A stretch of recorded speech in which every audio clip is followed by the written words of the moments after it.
फरायसालिफोरनि जेंना बर' बिजोंनि बिजाबफोरनि जेंना बर' बिजोंनि फोरोंगिरिफोरनि जेंना बे गासैबोनि सायाव बर' थुनलाइ आफादा खामानि मावबाय थादों।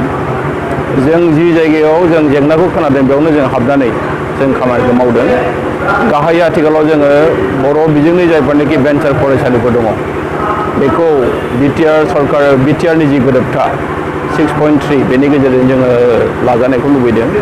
आरो बिजाबनि बेलायाव जों बिराद सिरियास आरो जोंनो आसाम गभर्नमेन्टआ मिथिहोनाय मथे गंसेबो फरायसालियाव बर' बिजाब मोनाखै होननानै बिथांमोना मानिया। बिथांमोननि मथेब्ला गासैबो बिजाबखौ मोनजोब्बाय। नाथाय जोंहा माखासे डाटा दङ।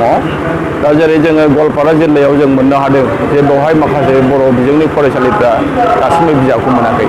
बेनि सायावबो जोङो बिराद सिरियास जों गभर्नमेन्टनि मिथिहोगोन।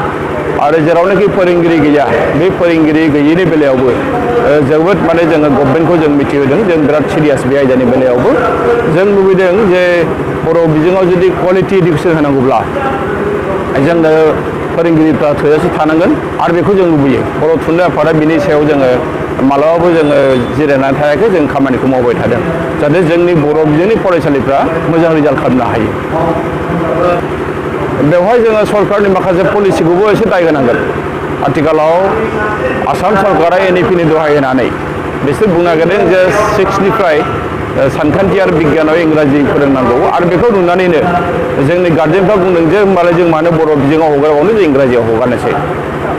नाथाय बेनि बेलायाव आङो गार्जेनफोरखौ खावलायनो लुबैदों जे बिथांमोना बे गोरोन्थि साननायखौ नागारनांगौ। मानोना NEP-नि बेलायाव बे रोखोमनि मालाबाबो एडुकेसन स्ट्राक्चार गैया।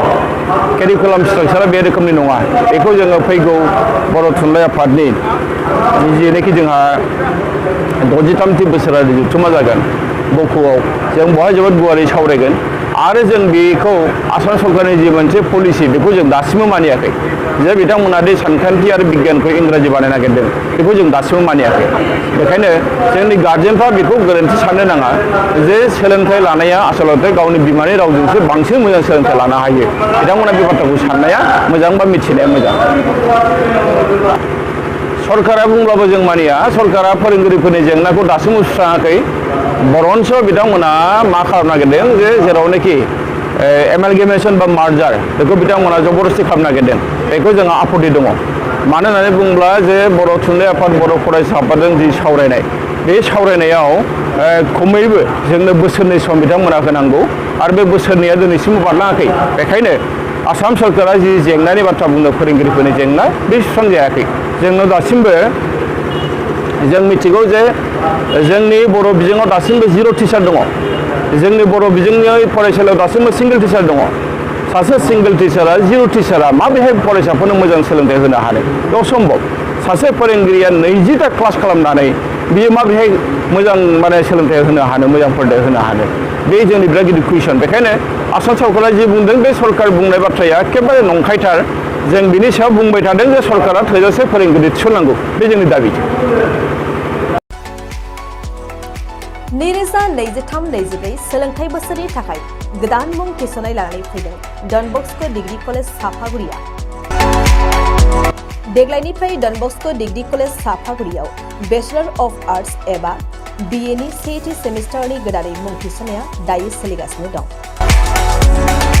चिरां जिल्लानि साफागुरियाव थानाय डन बस्क' डिग्री कलेजआ देग्लायनिफ्राय BA थाखोनि सेथि सेमिस्टारनि थाखाय गोदानै एडमिसन लानायजों लोगोसे बड', इक'नमिक्स, इंलिश, एडुकेशन, हिस्टरी आरो पलिटिकल साइन्स आयदानि थाखाय BA अनार्सनिबो खाबु दं। गोग्गो सोलोंथाइनि थासारिजों लोगोसेयैनो डन बस्क' डिग्री कलेज साफागुरियाव आलादायै हौवा हिन्जावनि थाखाय हस्टेलनि खाबुबो दं। जुदि फरायसाफोरा डन बस्क' डिग्री कलेज साफागुरियाव BA सेथि सेमिस्टारनि थाखाय गोदानै एडमिसन लानायनि सायाव आबुं बाथ्राखौ मिन्थिनोब्ला नैबे मबाइल नम्बर 9365519559 आव थोंजों सुला लानो हागोन।